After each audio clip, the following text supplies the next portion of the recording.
The time has come. My favorite part of the show, I'm going to put Reggie on the hot seat covering all the latest hot topics in Minnesota sports called What Does It Mean with Reggie? Let's jump right into it. The Minnesota Wild won their 6th in a row against a really sharp Edmonton team, and they're gearing up for a playoff run with just 10 games to play. When it comes to the Wild's playoff seeding, they currently sit 16 points back from the number 1 seed Avalanche, and they're tied with the St. Louis Blues with 96. So what does it mean for the Wild's playoff seeding hopes with, again, just 10 games remaining? It means they need to keep winning. They got to keep winning. You know, the Blues are impressive. The Avalanche are impressive. And we want to see some home ice here in Minnesota with the Wild. I mean, they've done all these moves. Bill Guerin has shown that the Wild are all in on trying to go after that Stanley Cup this year. And what's interesting, you talked about them being tied in points with the Blues, but the Blues actually have 6 wins more than the Wild, regulation wins, I should say, than the Wild. And so, like, they got to keep pace. They gotta like stay ahead. They need to continue forth with these games. Got a big one against the Stars tonight, and we got to see them continue to do what they've done. I mean, that showing against Edmonton the other night, Kevin Fiala was playing out of his mind. Like, the goals that he scored were just insane. And it was awesome to see them kind of just take care of the teams that they need to take care of, even though Edmonton is one of the hottest teams in the league. And they beat them down. And so, like, they just need to continue to beat them down. It's so great when you have guys like Cam Talbot playing, like, really some of the best hockey of his career in goal.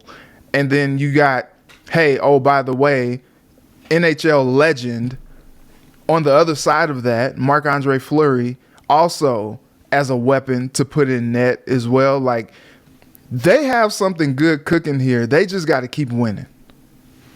I know we're only 6 games into the MLB season, Reggie, so I'm not going to get into the sky is falling here quite yet, but they've only scored 2 runs in the last 2 games. Granted, yes, Clayton Kershaw, oh my God, right? Yeah. Perfect game gets pulled in the 7th. That's another story of its own. But let me try to find a positive here. You know, despite scoring just 2 runs, right, in the last 2 games, the offense is currently tied for 2nd in the league for most home runs with 9 home runs through 6 games. What does it mean for the ball club's big play potential offensively this season from what we've seen so far through these first 6 games?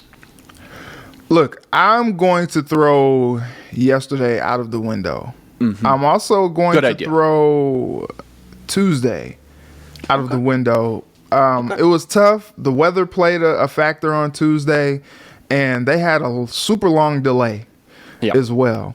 And that can mess up, you know, offensive rhythm. And so, look, we'll throw those out, okay? What we've seen from them is these guys can rake.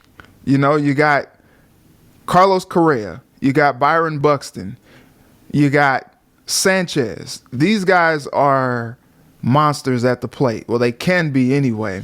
And it's funny, you know, Correa didn't play yesterday against the Dodgers when they were getting no hit. And we only saw them get 1 hit yesterday, which was just crazy. And then we saw the Saints actually get no hit yesterday. So 1 hit between both Twins organizations yesterday, which was tough. It was tough.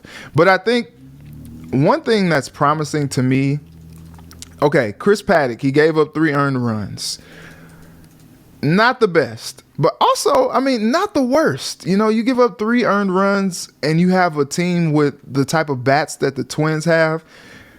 That's okay. You give them a fighting chance.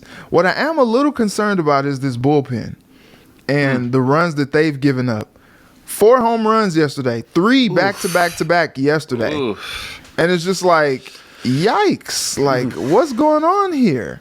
You know, like, they got bats, but the bats are not like all world enough to overcome something like that. Now, if you're the Dodgers bats and you got all-stars up and down the lineup like we saw the last couple of days, then okay, it's fine. All right, the pitchers can go out and give up as many as they want. No, not really, but but no, you don't. Please don't do that. Actually, no, don't do that. But no, I think the bats, you know, and we've said this before in our first show, the bats provide enough to keep the Twins in just about every game that you probably want to see.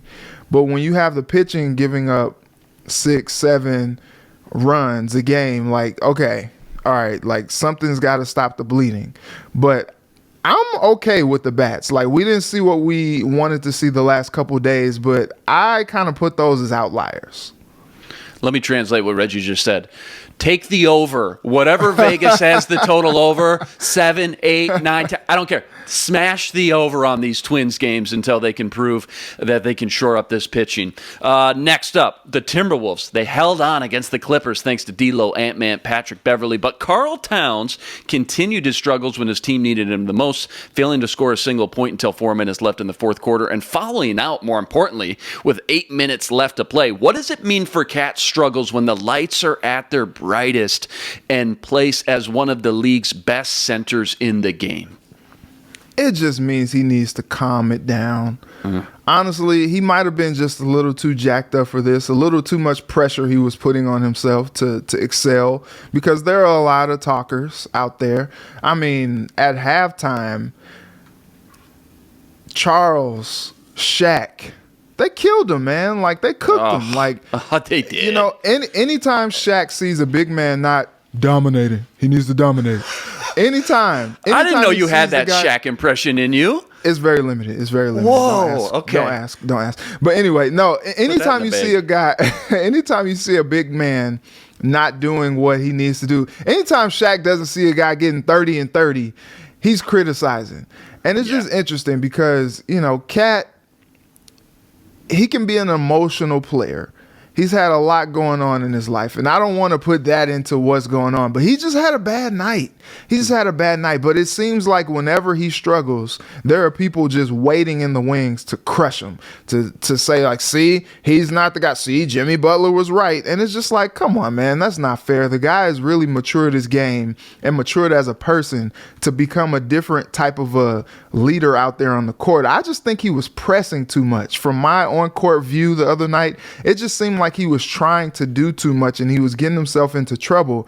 And the more trouble he got himself into, the more emotional he got. And it just spiraled out of control for him. And it just ended in a terrible night. I don't believe that he'll have a performance like that again. And I'm looking forward to seeing him prove the naysayers wrong, prove the doubters wrong. It's time for him to go like LeBron. It's time for him to go 0 dark 30 for this series against the Grizzlies. Well, the thing is, too, Reggie, when you say that, it's a known fact now in the NBA. Look at what Tyronn Lue did and game plan to get these teams are trying to get under his skin, and he's letting it work, right? I mean, I'm not even frustrated anymore. I'm just confused. Like, we know what's going to happen.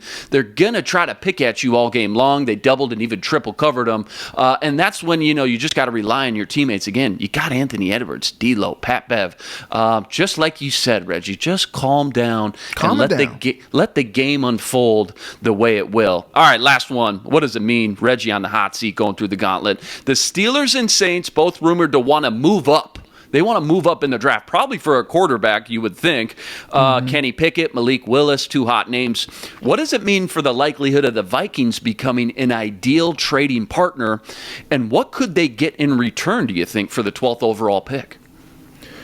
I think, for one, it means that no matter how weak the draft is perceived with quarterbacks, teams will still pay a premium to go up and get a guy that they believe in. Amen. And if the Vikings are benefactors of that, then so be it. Let the guys come up and make a swing, and you trade back, get those picks, and get some more depth on the team, and maybe strike at a 20. Maybe strike in the second round with some guys that may not have been available to you without a trade up. And it's like, look, if you guys want to go and get the quarterback, especially if at 12 the guys that you really wanted are off the board, let those teams come up and do that.